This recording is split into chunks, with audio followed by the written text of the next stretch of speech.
हम बात करेंगे एक horror thriller movie dead silence के बारे में, जो रिलीज हुई थी 2007 में और इसे डायरेक्ट किया था जेम्स वॉन ने। एंड इस मूवी की IMDb रेटिंग है 6.2 आउट ऑफ 10। मूवी स्टार्ट होती है एक कपल से जिनका नाम है जेमी और लीजा, जिनके दरवाजे के आगे कोई एक पार्सनर छोड़ जाता है और वो उसे देखने के लिए कि उसमें क्या है उसे अंदर ले जाते हैं। वो उसे खोलते हैं एंड उसे खोलने पर उसमें एक डमी डॉल नजर आती है। थोड़ी देर बाद जेमी घर से बाहर अपना डिनर ऑर्डर लेने के लिए जाता है। लीजा घर में अकेली होती है और वो उस डॉल को रूम में छोड़कर किचन में चली जाती है। उसके बाद लीजा को डॉल वाले रूम से कुछ अजीब आवाजें सुनाई देती है। वो उस रूम की तरफ जाती है और वो सीन देखकर बहुत डर जाती है। उस डमी के ऊपर चादर था। वो चादर हटाती है और जोर से चिल्लाती हुई जमीन पर गिर जाती है और वो डमी डॉल लीजा को मार देती है। उसके बाद जेमी घर आकर देखता है कि उसकी वाइफ लीजा को किसी ने बहुत बुरी तरह से मार दिया है। उसने कभी भी किसी की ऐसी मौत नहीं देखी थी। लीजा का मुंह खुला हुआ था और उसकी जीभ काट दी गई थी। अब उस घर में लीजा के साथ सिर्फ जेमी रहता था तो डिटेक्टिव जिम लिप्टन का शक उसी पर जाता है। कोई सबूत ना होने पर जेमी को छोड़ दिया जाता है। वो वापस से अपने घर लौट जाता है और उस डमी डॉल को वहीं पड़ा हुआ देखता है और वो डॉल के बॉक्स को चेक करता है और उसमें देखता है कि उस बॉक्स का ओरिजिन उसके होम टाउन रेवनफेयर से है, जहां बहुत साल पहले एक मैरी शॉ नाम की वेंट्रिलोक्विस्ट का खून कर दिया गया था।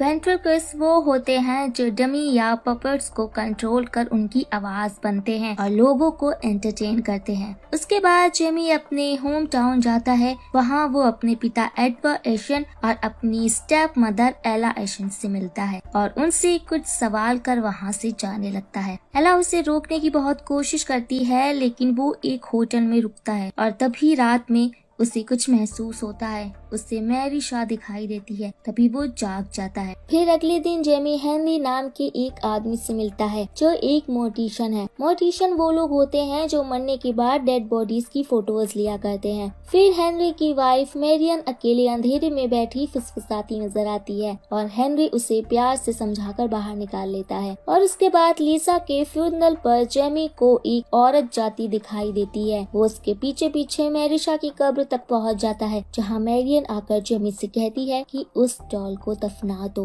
फिर जेमी होटल जाता है डॉल लेने के लिए। उसे डॉल के पीछे उसका नाम लिखा दिखता है बिली और वो उसे लेकर कब्रिस्तान जाता है। वहाँ उसे बिली की कब्र मिलती है जहाँ पहले से ही बहुत सारी डॉल्स थी। उस डॉल को दफनाने के बाद वो डॉल एक्टिव हो जाती है। उसके बाद जेमी कार में पहुँचता है जहाँ उसे वो डॉल विंडो पर दिखाई देती है और वो बहुत डर जाता है। वो उसे गाड़ी से बाहर निकलकर देखता है लेकिन वहाँ कोई नहीं होता। वो वापस होटल चला जाता है। वो अपना फेस वॉश कर हटा ही था कि तभी अचानक उसके सामने ऑफिसर जिम लिप्टन और उसके हाथ में वो डॉल बिली आ जाते हैं। लिप्टन उस पर शक करता है कि डॉल एक सस्पेक्ट है और शहर छोड़कर क्यों चले आए। जेमी उसे कहता है कि मैं अपनी वाइफ के फ्यूनरल पर यहाँ पे आया हूँ। तब लिप्टन कहता है कि डॉल क्यों दफना रहे थे। फिर जेमी मैरी शॉ की बातें बताता है। लिप्टन कहता है कि वो इन सब बातों पर विश्वास नहीं करता और बिली को लेकर वो उसी होटल में रुक जाता है ताकि वो जेमी पर नजर रख सके। अगली सुबह ऑफिसर के बाहर जाते ही जेमी डॉल को चुरा कर हेनरी के पास जाता है और उससे मैरी शॉ के बारे में पूछता है। उसके बाद हेनरी उसे मैरी के बारे में बताता है जहां मूवी फ्लैशबैक में जाती है, जहां मैरी बिली के साथ एक शो करते हुए नजर आती है। तभी वहां बैठी ऑडियंस में से एक बच्चा मैरी से बोलता है कि वो डॉल नहीं बोल रही है बल्कि मैरी खुद बोल रही है। मैंने तुम्हारे लिप्स हिलते हुए देखे हैं। तब मैरी उस बच्चे से बहुत गुस्सा हो जाती है क्योंकि वो उसका शो खराब कर रहा था और ये बात उसे बिल्कुल भी पसंद नहीं आई थी।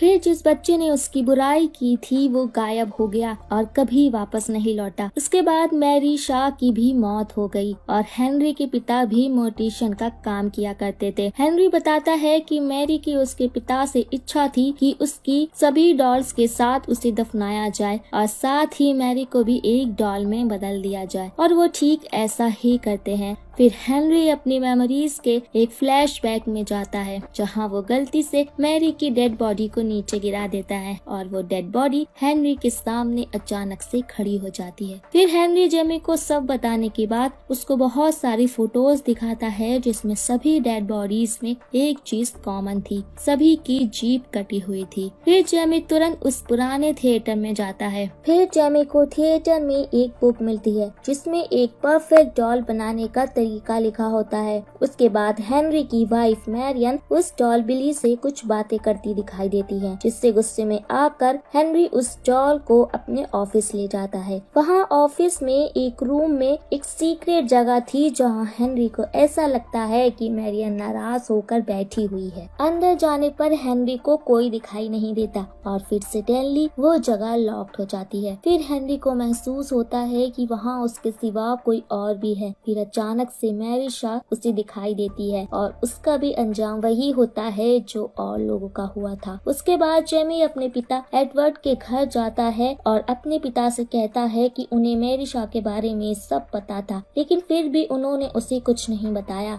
तब उसके पूछने पर एडवर्ड जेमी को सब बताता है। वो जेमी को बताते हैं कि जिस बच्चे ने मैरी को झूठा कहा था और जो अचानक से गायब हो गया था उसे मैरी ने ही गायब किया है। ये खबर सब जगह फैल गई थी। फिर एशन फैमिली और कुछ लोगों ने मिलकर मैरी की चीख निकलवाई और फिर उसकी जीभ काट दी। उसका मर्डर कर दिया गया था और इन सब बातों से साफ हो गया था कि वो सभी लोग जिनका मर्डर हो रहा है वो किसी न किसी तरह से मैरिशा से जुड़े हुए थे और वो ही उन सब का शिकार कर अपना रिवेंज ले रही थी। जेमी के पिता उससे बताते हैं कि उसके साथ ये सब ना हो, इसलिए उन्होंने उसे इतने सालों तक खुद से दूर रखा। तभी वहाँ ऑफिसर लिप्टन आता है और जेमी से कहता है कि कब्रिस्तान से 100 की 100 डॉल्स गायब हैं। तुम्हें मेरे साथ पुलिस स्टेशन चलना होगा। तभी अचानक हेनरी का कॉल आता है, लेकिन हेनरी तो मर चुका है, पर ये बात सिर्फ हम जानते हैं। फिर फोन पर हेनरी जेमी से कहता है कि उसने अपनी वाइफ को नहीं मारा, इसका सबूत तुम्हें थिएटर आकर मिल सकता है, और ये कहकर वो जेमी को थिएटर बुलाता है।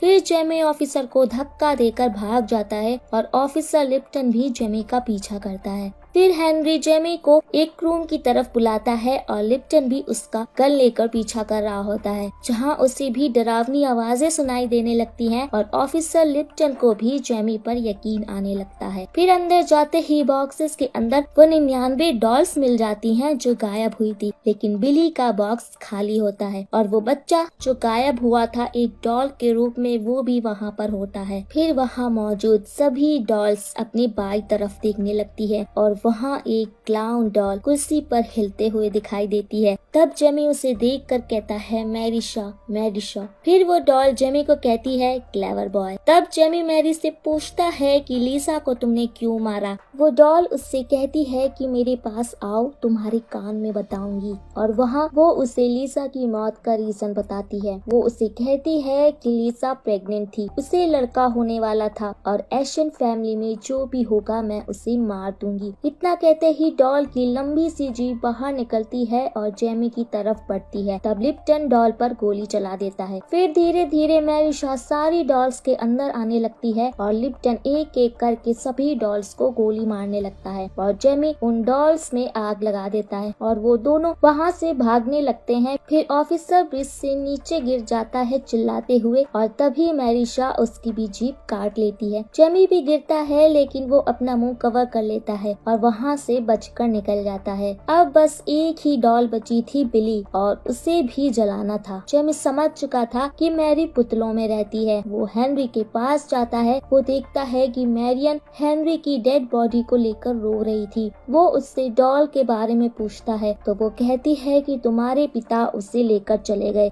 ये सुनकर तो शॉक्ड हो जाता है जिमी, क्योंकि उसके पिता तो व्हील चेयर पर थे। वो तुरंत अपने घर भागता है और सीढ़ियों से ऊपर जाता है। तभी अचानक उसे आवाज सुनाई देती है, जेमी तुमने मुझे क्यों दफनाया, मैं यहाँ हूँ। तभी पर्दे से मैरिशा का भूत जेमी की तरफ आता है और वो उस डॉल को फर्नेस में डाल देता है। तभी वहाँ उसे उसके पिता मिल जाते हैं। वो उन्हें हक करने जाता है और उन्हें देखकर वो पूरी तरह से हिल जाता है। क्योंकि असल में उसके पिता कोई और नहीं बल्कि एक डॉल थे और उसके स्टेप मदर कोई और नहीं खुद मैरी शॉ थी जो उस डॉल के अंदर थी। जेमी सब कुछ समझ जाता है और जब वो पीछे मुड़ता है उसकी स्टेप मदर सामने आती है और उसका फेस एकदम इविल स्पिरिट में बदल जाता है और ये सब देखकर जेमी की बहुत तेज चीख निकल जाती है और उसके साथ भी वही होता है जो बाकी सबके साथ हुआ। तो मूवी की स्टोरी लाइन से पता चलता है कि मैरी एक परफेक्ट डॉल बनाना चाहती थी जो उसने बना भी ली जेमी के पिता और स्टेप मदर एला के रूप में।